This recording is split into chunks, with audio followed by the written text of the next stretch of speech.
हजरत हुज़ैफा इब्न यमान रज़ी अल्लाह ताला नबी करीम सल्लल्लाहु अलैहि वसल्लम के राजदार साहबी थे।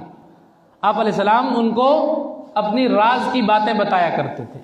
इन्होंने इस्लाम कबूल कर लिया था और आपके वालिद ने भी इस्लाम कबूल कर लिया था, हजरत यमान रज़ी अल्लाह ताला। दोनों हजरात मक्का से मदीना हिजरत करके तशरीफ ले जा रहे कि हिजरत करके तशरीफ ले जा रहे मदीना तैयबा, और रस्ते में अबू जहल ने पकड़ लिया दोनों को, हजरत हुज़ैफा को भी और उनके वालिद को भी। पूछा कहाँ जा रहे हो? तो अर्ज किया कि हम मदीना जा रहे। फरमा दिया कि मदीना जा रहे हैं रसूलुल्लाह का दीदार के लिए। तो अबू जहल ने कहा कि हम आपको नहीं जाने देंगे। क्यों नहीं जाने दोगे?